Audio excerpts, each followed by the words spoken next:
கிறிஸ்துவுக்குள் பிரியமான சகோதர சகோதரிகளே, உங்கள் யாவரையும் 1000 பேர்களில் சிறந்தவரான இயேசு கிறிஸ்துவின் இனிய நாமத்தில் நான் உங்களை வாழ்த்தி வரவேற்கிறேன். இப்பொழுதும் நம் தேவனாகிய இயேசு கிறிஸ்து நம் மத்தியில் இருக்கிறார், நம் முன் இருக்கிறார். அவர் தமது கரத்தை நீட்டி நம்மை ஆசீர்வதிக்க ஆவலுடன் காத்து கொண்டிருக்கிறார். அவர் இப்பொழுது நம்மை பார்த்து கூறுகிறார், என் மகனே, என் மகளே, நான் உன்னை என் உள்ளங்கையில் வரைந்திருக்கிறேன், உன்னுடைய மதில்கள் எனக்கு முன்பாக இருக்கிறது என்று கூறுகிறார். மேலும் அவர் கூறுகிறார், உங்களுக்கு வியாதி விபத்து வரும் பொழுது என் காயப்பட்ட கரங்களால் உங்களை மூடி நான் மறைத்து கொள்வேன். அதுவும் இல்லாமல் விக்கினங்கள் கடந்து போகும் மட்டும், துன்பம் விலகி போகும் மட்டும் என்னுடைய தழும்புள்ள கரங்களால் உங்களை நான் அணைத்து கொள்வேன். உங்களுக்கு விபத்துகள் ஏற்பட்டாலும், ஏமாற்றங்கள் ஏற்பட்டாலும், பிரச்சனைகள் ஏற்பட்டாலும், வியாதி படுக்கை உண்டானாலும், மரணப்படுக்கை உண்டாலும், நான் உங்களை என்னுடைய நிழலில் மறைவில் வைத்து பாதுகாத்து கொள்வேன் என்று கூறுகிறார். இப்பொழுதும் நம் தேவனாகிய கர்த்தர் நம்மை பார்த்து ஒரு உத்தரவாதமான வேண்டுகோளை விடுவிக்கிறார். அதாவது, நீ பிறருக்காக திறப்பின் வாசலில் நிற்க முடியுமா? நீ பிறருக்காக பரலோகத்தை தொட முடியுமா என்று கேட்கிறார். இந்த உத்தரவாதமான வேண்டுகோளுக்கு இணையான வேத வசனத்தை இப்பொழுது நான் உங்களுக்கு வாசிக்கப் போகிறேன். எசேக்கியேலின் புஸ்தகம் 22ஆம் அதிகாரம் 30வது வசனம். நான் தேசத்தை அழிக்காதபடிக்கு திறப்பிலே நிற்கவும் சுவரை அடைக்கத்தக்கதாக ஒரு மனுஷனை தேடினேன், ஒருவனையும் காணேன். தேவனாகிய கர்த்தர் கூறுகிறார், பாவம் பெருகி தேசத்தில் நிற்கிறது. தேசத்தை அழிக்கும்படி தேவனுடைய கோபம் மூண்டது. என்றாலும் நம் தேவனாகிய கர்த்தர் இரக்கமுள்ளவர். அவர் தேசத்தை அழிக்க விரும்பவில்லை. எனவே உங்களில் ஒருவராது வந்து திறப்பின் வாசலில் நின்று தேசத்துக்காக, தேச மக்களுக்காக ஜெபிக்கும்படி அவர் கேட்டுக்கொண்டார். அவர் தேடினார், ஒரே ஒருவனை தேடினார், ஒருவரும் கிடைக்கவில்லை என்று அவர் அங்கலாய்த்து கொண்டு இருக்கிறார். ஆம், பாவம் பெருகி கொண்டே போகின்றது. எனவே 2 பகுதிகளாக இப்பொழுது நாம் வேத ஆராய்ச்சி அந்த வசனத்தின் மூலம், எசேக்கியேல் 22:30ஆம் வசனத்தின் மூலம் பார்க்க போகிறோம். அதாவது, திறப்பின் வாசல் ஜெபம், பரலோகத்தை தொடுதல், பிறருக்காக திறப்பின் வாசலில் நாம் நிற்க வேண்டும். ஜெபம் என்றால் என்ன? வேதம் கூறுகிறது, ஜெபம் என்றால் நாம் தேவனோடு பேசுதல், நாம் தேவனோடு உரையாடுதல், இயேசு கிறிஸ்துவின் நாமத்தை சொல்லி அவரை அண்டிக் கொள்ளுதல். தாவீது கூறியபடி நம்முடைய உள்ளத்தையும் நம்முடைய ஆத்மாவையும் உயர்த்துதல் ஜெபம். அந்நாளை போல நாம் நம் இருதயத்தை இயேசுவின் பாதத்தில் ஊற்றி விடுவதுதான் ஜெபமாக இருக்கின்றது. ஆம், தேவன் தேடி தேடி பார்க்கிறார், திறப்பில் நிற்பதற்காக பார்க்கிறார். நாம் எப்படி ஜெபிக்க வேண்டும்? பல விதங்கள் வேதத்தில் கொடுக்கப்பட்டிருக்கிறது. நாம் 2 கரங்களையும் உயர்த்தி ஜெபிக்க வேண்டும், முழங்கால் படியிட்டு ஜெபிக்க வேண்டும், முகம் குப்புற விழுந்து ஜெபிக்க வேண்டும், பணிந்து குனிந்து நாம் ஜெபிக்க வேண்டும். நாம் திறப்பின் வாசலில் நிற்கும் பொழுது நமக்கு ஒரு வாக்குத்தத்தத்தை இயேசு கொடுத்திருக்கிறார். அந்த வாக்குத்தத்தம் உங்களுக்கு தெரிந்த வசனம், கேளுங்கள் அப்பொழுது உங்களுக்கு கொடுக்கப்படும், தட்டுங்கள் அப்பொழுது திறக்கப்படும், தேடுங்கள் கண்டடைவீர்கள் என்று கூறியிருக்கிறார். நாம் கேட்டுக்கொண்டே இருக்கும் பொழுது இயேசு கிறிஸ்து நமக்கு பதில் அளிக்கிறார்.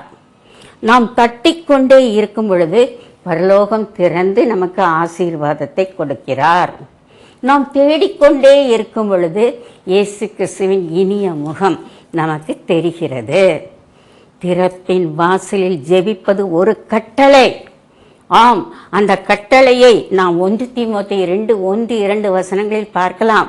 எல்லா மனுஷருக்காகவும், ஜஸ்ட் லிசன், எல்லா மனுஷருக்காகவும் நாம் நமது விண்ணப்பங்களையும் வேண்டுதல்களையும் ஜெபங்களையும் மன்றாட்டுகளையும் ஏறெடுக்க வேண்டும் என்று இயேசு கிறிஸ்து விரும்புகிறார். வேதத்தில் அநேகர் திறப்பின் வாசலில் நின்று ஜெபித்திருக்கிறார்கள், பிறருக்காக ஜெபித்திருக்கிறார்கள். இயேசு கிறிஸ்து இந்த உலகத்தில் இந்த காலகட்டத்தில் ஒரு தனி மனிதனுக்காக ஜெபித்தார், தன்னை துன்பப்படுத்தினவர்களுக்காக ஜெபித்தார், மனுக்குலத்திற்காக ஜெபித்தார். பேதுரு என்ற தனி மனிதனுக்காக ஜெபித்தார். அவர் இயேசு கிறிஸ்து ஒரு சர்வ ஞானி, அவருக்கு தெரியும் பேதுரு மறுதலிக்க போகிறான் என்று தெரியும். எனவே பேதுருவை பார்த்து கூறுகிறார், கோதுமையை சுளகினால் புடைக்கிறது போல உன்னை புடைப்பதற்கு சாத்தான் என்னிடம் உத்தரவு கேட்டான். சாத்தான் உத்தரவு கேட்கிறான். இயேசு கிறிஸ்து என்ன கூறினார்? நான் உன்னுடைய விசுவாசம் ஒளிந்து போகாதபடிக்கு ஜெபித்தேன் என்று கூறுகிறார்.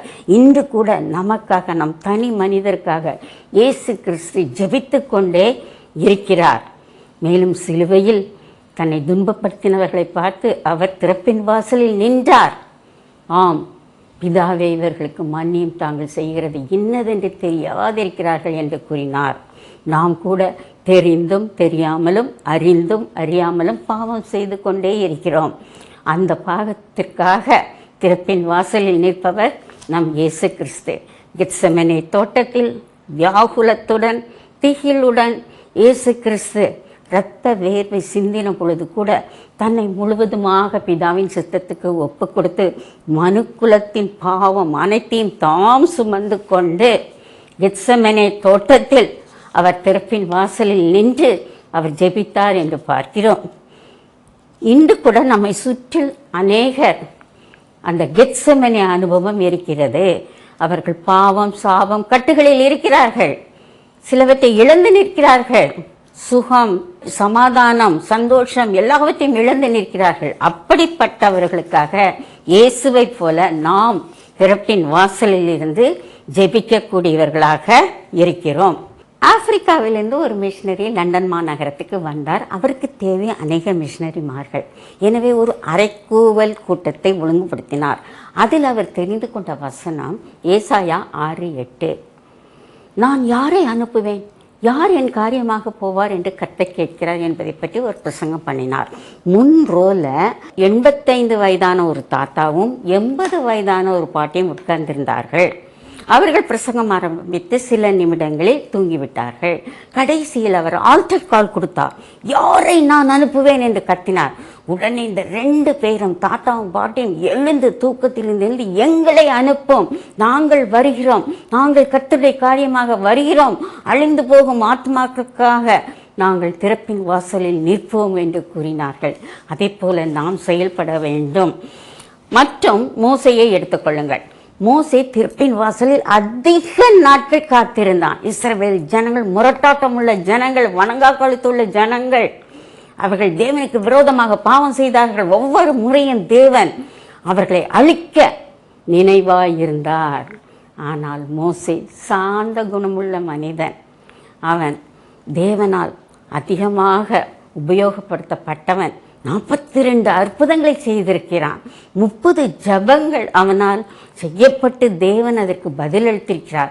அதே போல யாத்ராகமம் 32ஆம் அதிகாரத்தை வீட்டில் சென்று வாசித்து பாருங்கள்.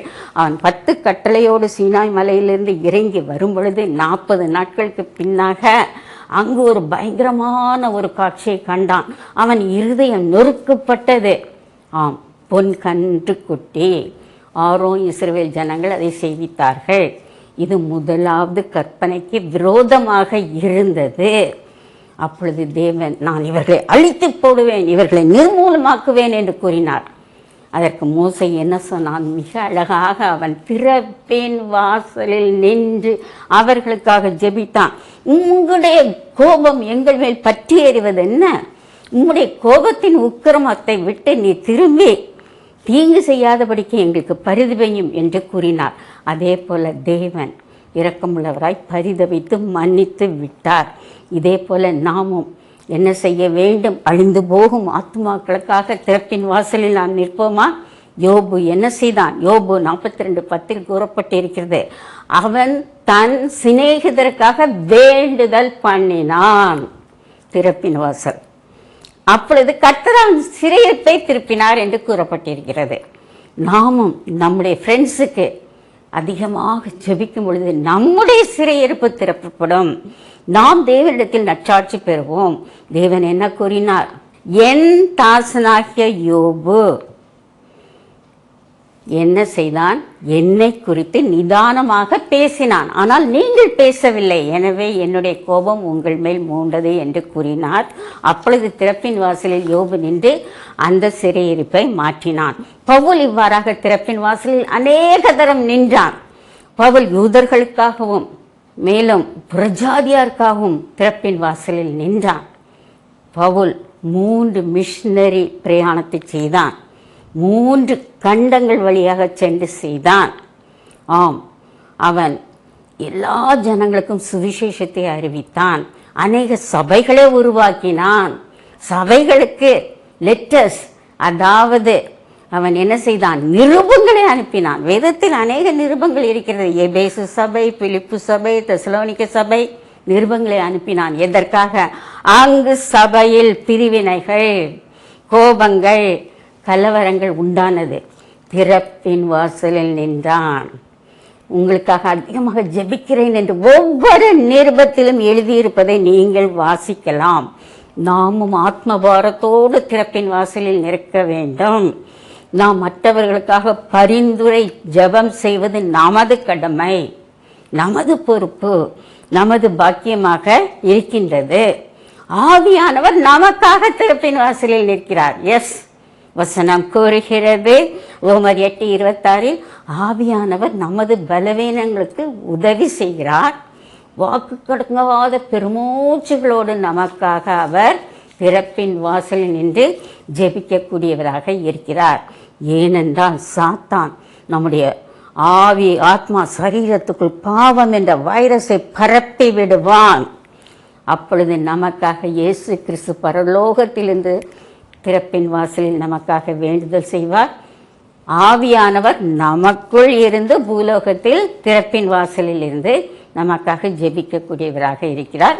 நாம் கர்த்தருடைய பிள்ளைகள் மற்றவர்களுக்காக திறப்பின் வாசலில் நின்று ஜெபிக்க வேண்டும். 2வது பகுதி என்னவென்றால், நாம் பரலோகத்தை தொட வேண்டும்.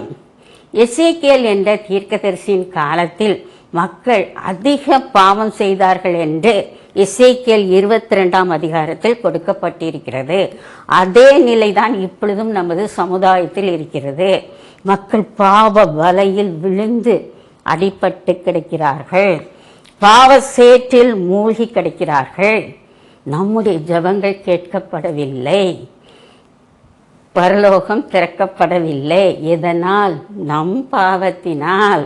வசனம் கூறுகிறது, வானம் எப்படி இருக்கிறதாம்?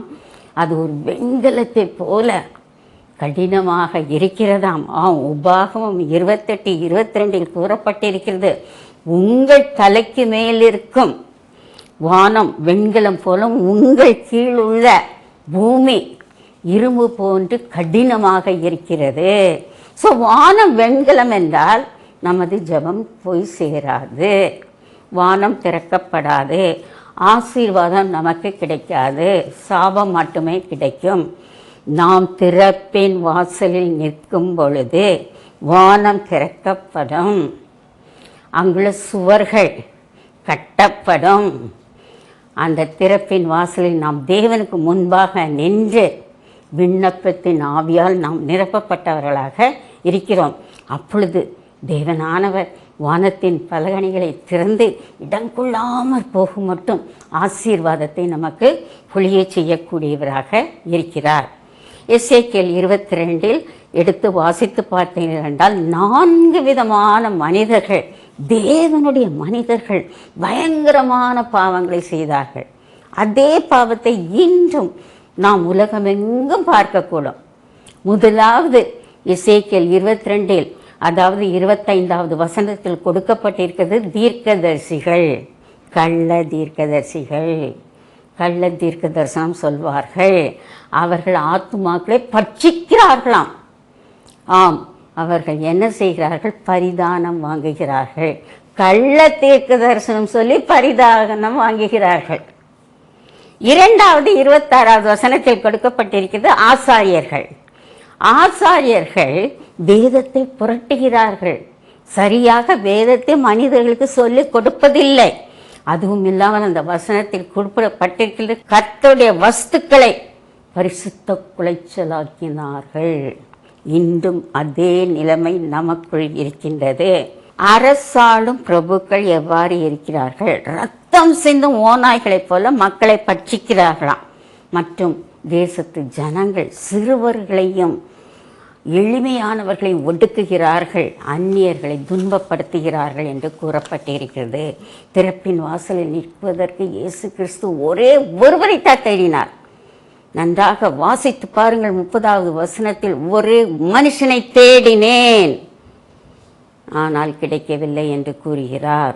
இன்றும் நேபுகாத் நேச்சார் போன்ற ராஜாக்களுக்கு முன்பாக நிற்கும் ஒரு தானியேலை தேவன் தேடுகிறார். நாம் அந்த தானியேலாக இருக்கக்கூடாதா?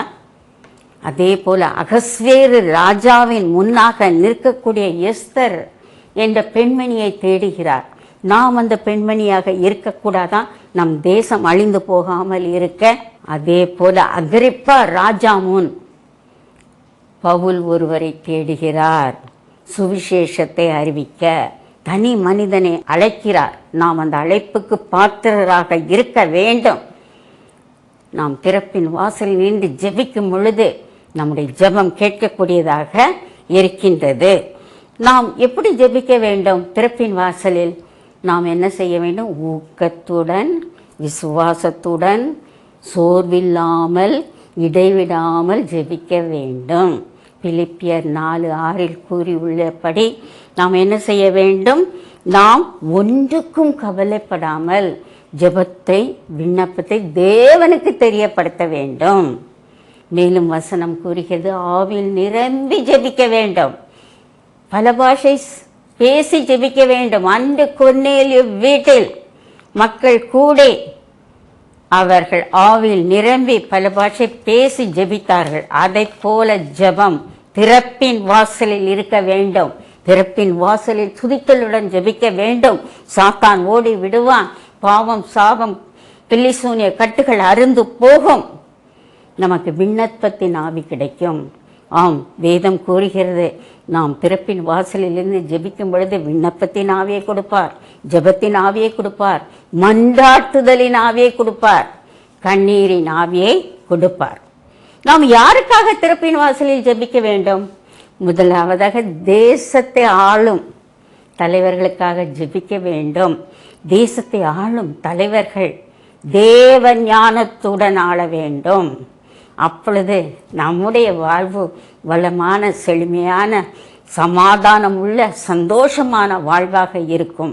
நம்மை சுற்றிலும் இருக்கும் வியாதியஸ்தருக்காக திறப்பின் வாசலில் இருந்து ஜெபிக்க வேண்டும். அதுவும் இழந்த நிலையில், தங்கள் ஆத்துமாக்களை இழந்த நிலையில், தங்கள் சொத்துக்கள், சுகம், செல்வம் எல்லாவற்றையும் இழந்த நிலையில் இருக்கும் மக்களுக்காக நாம் திறப்பின் வாசலில் நின்று ஜெபிக்க வேண்டும். நம் விரோதிகளுக்காக ஜெபிக்க வேண்டும். எல்லா மனுஷருக்காகவும் நாம் ஜெபிக்கக்கூடியவர்களாக இருக்கிறோம். எனவே பட்டியல் போட்டு நாம் முழு இரவு ஜெபம் நடத்த வேண்டும். அதில் திறப்பின் வாசலில் நிற்க வேண்டும். யாருக்கெல்லாம் ஜெபிக்க வேண்டும் என்று வரிசையும் கிரமமாக ஜெபித்து கொண்டே இருக்க வேண்டும். இல்லை என்றால் நம் தேசம் அழிந்து விடும். நம் தேச மக்கள் அழிந்து விடுவார்கள். நாம் அழிந்து விடுவோம். இயேசு கிறிஸ்து இன்றும் நம்மிடம் கேட்கிறார், என் மகனே, என் மகளே, நீ 1 மணி நேரமாவது விழித்திருந்து என்னோடு கூட ஜெபிக்க கூடாதா என்று கேட்கிறார். ஆம், நாம் தனிமையாக ஜெபிக்கும் பொழுது நாம் சோர்வுற்று விடுவோம். சாத்தான் நம்மை அலக்கழித்து விடுவான். நம்மை ஜெபிக்காதபடி நம் விசுவாசத்தை சிதைத்து விடுவான். நமக்கு அயர்ந்த நித்திரையை கொடுப்பான். அந்த நேரத்தில் என்ன செய்ய வேண்டும்? இயேசுவே வாரும், என் அருகில் இரும், நான் உமது கரம் பிடித்து ஜெபிக்கிறேன் என்று இயேசுவின் கரங்களை இறுக பிடித்து கொண்டு நாம் ஜெபிக்க வேண்டும். அப்பொழுது சோர்வு ஓடிவிடும். பல மணி நேரம் நாம் ஜெபித்து கொண்டே இருப்போம். ஆவி உற்சாகம் உள்ளது, மாம்சமோ பலவீனம் உள்ளது. எனவே ஒவ்வொரு நாளும் நாம் ஜெபிக்கும் பொழுது இயேசுவை அருகில் கூப்பிட வேண்டும். என்னோடு கூட சேர்ந்து இணைந்து ஜெபியும் என்று கேட்க வேண்டும். அவர் பிரசன்னத்தால் நிரம்பி ஜெபிக்க வேண்டும். அவர் வல்லமையால் நிரம்பி ஜெபிக்க வேண்டும். அவருடைய மகிமையால் நிரம்பி ஜெபிக்க வேண்டும். பரிசுத்தாவின் அபிஷேகம் நமக்குள் இருக்க வேண்டும். எப்பொழுது? திறப்பின் வாசலில் இருக்கும் பொழுது. அப்பொழுதுதான் நாம் வானத்தை எட்டி பிடித்து நாம் ஆசீர்வாத மழையை கொண்டு வருவோம். அன்று ஆபிரகாம் வானத்தை எட்டி பிடித்தான். தேவனிடத்தில் தன் முழு விசுவாசத்தை வைத்தான். தன் ஊரை விட்டு தேவன் சொல்லும் இடங்களுக்கெல்லாம் சென்றான். அதனால் தான் அவன் ஒரு பெரிய தேசத்திற்கு அதிபதியானான். எல்லா ஜனங்களுக்கும் தந்தை என அழைக்கப்பட்டான். அவன் விசுவாசத்தின் தந்தையானான். ஒரே ஒருவர் மட்டும்தான் தேவன் விரும்புகிறார். ஆம், மோசேயை போல நாமும் எல்லாவற்றையும், நம்முடைய சுகம், பலன், துக்கம் எல்லாவற்றையும் விட்டுவிட்டு மற்றவர்களுக்காகவே வாழ வேண்டும். மற்றவர்களுடன் அவஸ்தையை நாம் காண வேண்டும். அவர்களுக்காக ஜெபிக்கக்கூடியவர்களாக இருக்க வேண்டும். பவுலும் அதில் முன்னணியில் நிற்கிறான். தனக்கென்று அவன் ஒன்றுமே செய்யவில்லை. அவன் வாழ்ந்த நாட்கள் இயேசுவுக்காக வாழ்ந்தான், ரட்சிப்புக்காக வாழ்ந்தான். யூதர்கள் மட்டுமல்ல, புறஜாதிகளும் ரட்சிக்க வேண்டும் என்று அவன் அதிகமாக விருப்பமுடையவனாக இருந்தான். ஒரு தமிழ் கவிஞன் இவ்வாறு கூறுகிறார். அதாவது, பரலோகம் என்ற நந்தவனத்தில் ஒரு ஆண்டி இருந்தானாம். அவனுக்கு சரீரம் கிடையாது, அவனுக்கு ஒன்றும் கிடையாது. ஆனால் அவன் ஆவி அங்கு இருந்தது, அவன் ஆத்துமா அங்கு இருந்தது. அப்பொழுது அந்த ஆண்டி போய் இயேசுவிடம், ஆண்டவரே, நீ குயவன் தானே, நான் களிமண் தானே, என்னை களிமண்ணாக ஒரு மனிதனாக வணைந்து என்னை உலகத்துக்கு அனுப்பும் என்று கேட்டுக்கொண்டானாம். உடனே இயேசு என்ன செய்தார்? அவனை 10 மாதங்கள் கருவறையில் வைத்து ஒரு களிமண் மனிதனாக மாற்றி அவனை உலகத்தில் பிறக்க வைத்தார். அவன் பிறந்தான், வளர்ந்தான், உலகத்தில் உள்ள இன்பங்களை கண்டான். இன்பங்கள் மீது மோகம் கொண்டான், சிற்றின்பங்கள் மீது மோகம் கொண்டான், குடித்து கூத்தாடினான். ஒரு நாள் அந்த மட்பாண்டம் டபார் என்று உடைந்து விட்டது. இது ஒரு கவிதை. உடைந்த பின் அந்த ஆத்மா எங்கு போகும்? நரகத்திற்கு தான் போகும். இயேசுவை தன் சொந்த இரட்சகராக அவன் ஏற்றுக்கொள்ளவில்லை. இதுதான் நம்முடைய நிலைமையும் நம்மை சுற்றிலும் இருக்கும் மக்களுடைய நிலைமையாகும். நம்ம ஆத்மா அழியக்கூடாது, நமக்கு நித்திய ஜீவன் வேண்டும். அதற்கு ஒரே ஒரு வழிதான், நாம் பிறப்பின் வாசலிலிருந்து நமக்காகவும் நம்மை சுற்றிலும் உள்ளவர்களுக்காகவும் ஜெபித்து கொண்டே இருப்போமாக. கர்த்ததாமே இந்த வசனங்களை ஆசீர்வதிப்பாராக. கிறிஸ்துவுக்குள் பிரியமானவர்களே, சத்திய வசனத்தை கேட்டோம். ஆம், ஜெபத்தின் வல்லமை பற்றி அறிந்து கொண்டோம். நாம் ஜெப வீரர்களாக இருக்க வேண்டும். நாம் இயேசு கிறிஸ்துவின் பிள்ளைகள் என்றால் நாம் ஜெபித்து கொண்டே இருக்க கடமைப்பட்டவர்களாக இருப்போம். இப்பொழுது நாம் கண்களை மூடி ஜெபிக்கலாமா? எங்கள் அன்பின் பிதாவே, உம்முடைய சத்திய வசனத்தை நாங்கள் கேட்டோம் கர்த்தாவே. இந்த அருமையான ஒரு ப்ரோக்ராமை, நற்செய்தி காட்டும் புதிய பாதை என்ற ப்ரோக்ராமை எங்களுக்கு கொடுத்ததுக்காக உம்மை துதிக்கிறோம் கர்த்தாவே. இந்த காட்சியில் நாங்கள் உம்முடைய பிரசன்னத்தை உணர்கிறோம் கர்த்தாவே. ஆம் கர்த்தாவே, எங்கள் மீது ஜெப ஆவியை ஊற்றும், விண்ணப்பத்தின் ஆவியை ஊற்றும், மன்றாட்டின் ஆவியை ஊற்றும், கண்ணீரின் ஆவியை ஊற்றும் கர்த்தாவே. நாங்கள் எங்களுக்காக மட்டுமல்லாமல், எங்கள் குடும்பத்திற்காக மட்டுமல்லாமல், எங்கள் நண்பர்களுக்காகவும் எங்கள் உறவினர்களுக்காகவும் அழிந்து போகும் ஆத்மாக்களாக நாங்கள் திறப்பின் வாசலில் நிற்க நீர் கிருபை புரியும் கர்த்தாவே. இதோ நாங்கள் வருகிறோம் கர்த்தாவே. ஆம் கர்த்தாவே, ஏசாயை போல நாங்கள் சொல்லுகிறோம். கர்த்தாவே சொல்லும், நான் உம்முடைய காரியமாக நான் போகிறேன் என்று சொல்ல வேண்டும் கர்த்தாவே. ஒரு சாமுவேலை போல கர்த்தாவே எங்களோடு பேசும். அப்பொழுது நாங்கள் கேட்கிறோம். நாங்கள் கேட்ட பின் உம்முடைய ஊழியத்திற்காக நாங்கள் புறப்பட்டு சென்று ஆத்மாக்களுக்காக ஜெபிக்க எங்களுக்கு கிருபை புரிய வேண்டும் கர்த்தாவே. ஆம் கர்த்தாவே, பவுலை போல நாங்கள் சொல்ல வேண்டும் கர்த்தாவே. ஆண்டவரே, நாங்கள் என்ன செய்ய சித்தமாய் இருக்கிறீர்? உம்முடைய சித்தம் நாங்கள் ஜெபிக்க வேண்டும், பிறருக்காக ஜெபிக்க வேண்டும். அதையே நாங்கள் செய்ய கடமைப்பட்டவர்களாக இருக்கிறோம் கர்த்தாவே. ஒரு அனனியாவை போல நாங்கள் சவுல் போன்ற ஒரு டெரரிஸ்ட், அதாவது இயேசு கிறிஸ்துவை துன்பப்படுத்தும் பலர் எங்களை சுற்றிலும் இருக்கிறார்கள் கர்த்தாவே. அவர்களோடு நாங்கள் போய் பேசி அவர்களுக்காக நாங்கள் திறப்பின் வாசலில் நிற்க நீதாமே எங்களுக்கு கிருபை புரியும் கர்த்தாவே. ஆம் கர்த்தாவே, ஜெபத்தின் ஆவியை கொடும், ஜெபத்தின் வல்லமையை கொடும். ஜெபத்தை கேட்பவர் எங்களை ஜெபத்தை கேட்டு எங்களை மேலும் மேலும் ஜெப வீரர்களாக மாற்ற வேண்டும் என்று இயேசு கிறிஸ்துவின் இனிய நாமத்தில் நாங்கள் கேட்டுக்கொள்கிறோம் கர்த்தாவே.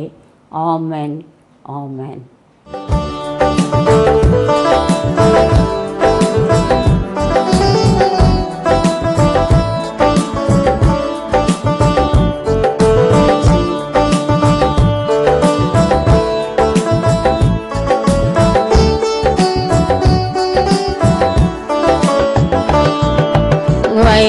அண்டையில் நம்பி வந்து பாவபாரம் நீங்கி வாழ்வடைந்தே.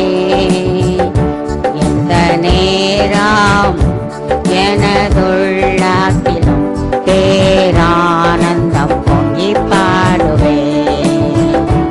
நானும் பற்றி ரட்சகா வீழ்வர்த்தமாடையே. பேரான்பை கூறி தாண்டவா நான் சாட்சி கூறுவே. சிலுவை அண்டையில் நம்பி வந்து நிற்கையில் பாவபாரம் நீங்கி வாழ்வடைந்தேன். இந்த நேரம் எனதுள்ளத்தில் பேரானந்தம் பொங்கி பாடுவே. உந்தன் நல்ல நாமத்தை நான் நம்பி சார்வதால்